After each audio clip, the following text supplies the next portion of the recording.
Okay. Hello? Oh, yeah, they're still there?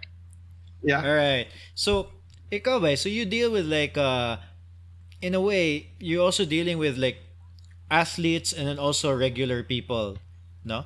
yeah, Kanang so when you're in at Southwestern, primarily the athletes, you're like the what is your role there in Southwestern again? Like the well, director? I'm a sports director, so we have coaches under us. We have a strength and conditioning coach, so I basically just manage the program. With Epic, that's when I get to deal more with athletes. Mm, I direct the programs of the athletes in Epic. Um, so we have boxers, we have golfers. In the past 2 years, we've taken in a lot of rehab and geriatric exercise. So that has been our thing, athletes and everyone in between. Really, from siguro our youngest client has been 7 years old, and then the eldest has was 93 when she really? came in.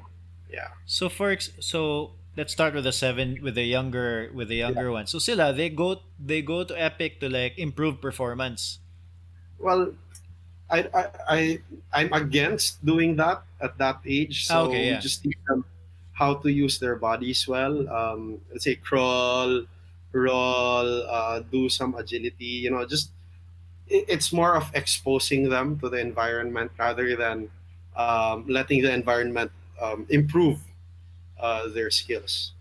The older ones, we have a good group of 70 plus somethings. Um, the goal is really just to maintain whatever functional capacity that we have. No, so it could be something like just getting off the chair Hmm. or behind your back. So, or just walking in a little bit more of a straight line. So, in a way, I would not say that it's rehabilitation, but it's a little bit more of exercise prescription for a special population. Just basically forcing them to move in a way, no? Yeah, yeah, Hmm. and we take it for granted again because life's comforts. There's a bed, there's a chair. It's more comfortable to be sitting than standing. We take a car everywhere we go. So when you don't use a lot of these things, as you age, you eventually lose it. Um, we've taken in some injuries. For example, low back pain. We had a client, 40 years old guy. If he places his hands in front of him, um, there's a lot of pain in his lower back. And the advice that was given to him for the past 20 years was, don't move, don't move. So what happened was the muscles became smaller, the muscles became weaker. It could not support his posture, could not carry groceries because of severe back pain after that. So the intervention was okay. How do we get this guy stronger? Uh, Eventually, this guy was deadlifting 100 plus Oh pounds. wow. Yeah, so we yeah, and it's fulfilling rather than just seeing athletes all the time, which kind of gets it doesn't get old, but if you do that for so long, you're looking for new stuff to stimulate yourself with. So we get that we work with boxers. Um, we have a golfer who left for Japan this last week. He was not getting any training here because of all the quarantine. Oh yeah. So he had to leave the country. Yeah, kana ba eh. So like for Epic ba? So of course with the whole lockdown and everything and considering the situation, kanang Yeah. are you guys open? Uh, we did not think it was safe. We think of a fitness facility as primarily a health promotion facility. Unya, ako lang, murag, advantage I have is we have aunts who are epidemiologists. I have an aunt who's an Hmm. epidemiologist in Geneva with the World Health Organization. So I try to get as much advice from that medium. No? And the WHO said na, you know, a fitness facility might be one of the hotspots, and we're seeing that worldwide. Now, you open a gym, it becomes a hotspot in the states. That happened in South Korea. It also happened. So we figured, na, the liabilities that we could incur if we stay open are gonna be crazy. Simba ko lang.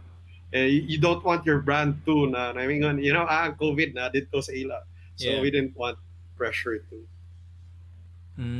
Yeah, I think Mm. a lot of people have literally pressed pause on their businesses, no? Right. And Right. Mona, like we'll just have to ride it out, no? Yeah. The Yeah, I remember katong when Epic was still new, and yes, people were going to Epic and doing like the workouts, and then Right. they really said it was hard, like kanang like yeah, I don't know, like I knew a few people and I'm like, wow, I was just trying not to vomit when we were doing because it was hard, no, and I That has remember it changed. being noteworthy because of the, what did you say? Sorry. That has changed though. Oh yeah, yeah. I'll have to be honest about my background. Before I opened Epic, I was working with a lot of professional boxers and even an Olympian before 2012 London. No? So my exposure was really professional athletes who were getting paid to train a certain way. So I was wired a certain way when I opened Epic, and I have to be honest. I was not exposed to the general population as much as I should have. Maybe, uh, so in a way, Murag, what was happening was, I would think that the workout was doable, but it was still not as appropriate as I could have made it. And eventually, as the years progressed, we figured out, maybe we can make it easier for different people. And actually, it's more difficult for me to work with someone from the general population compared to working with an elite athlete. So that's my issue. If you put me in front of an Olympian, it's probably easier for me um, than working with someone who's just looking to get fit. But fortunately, we've learned across the years, and we have staff who are quite good at it. So not just me. yeah, the I think like because if you're like kinda, if you're working with an Olympian, you know that okay, I just go as So, hard as he can go. yeah. And what was funny was kay murag we're just teaching a warm up when we're oy nga naman ni murag nalipong naman. So so there was a lot of that growing pains. Mm. Um, not to say that we experimented on people, but it was part of our process Oh to yeah. learn.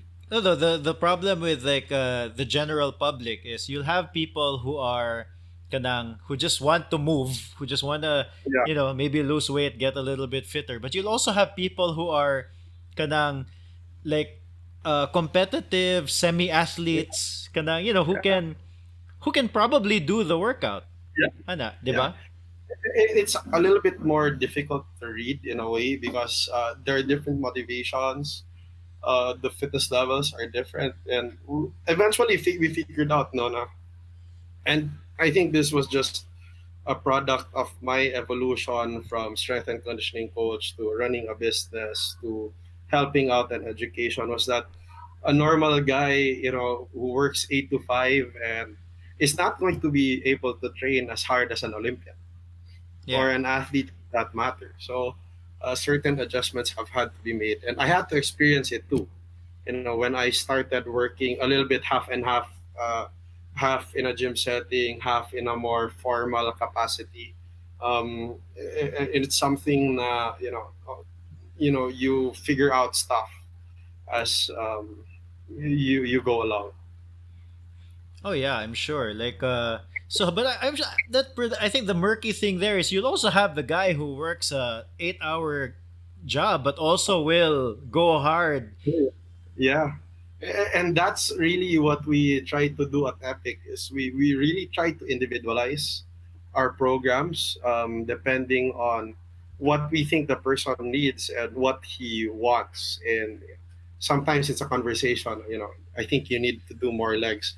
And starting out at Epic, a lot of guys did not want to do legs, squats, kay sakit man. And as the years progressed, people figured out that, it's beneficial to work on your lower body too, and all of those things. So, yeah, ang nakanindot sa fitness industry is, it's the consumer is also evolving, Mm. but you yourself as as the facility owner and the guys providing the service also have to evolve.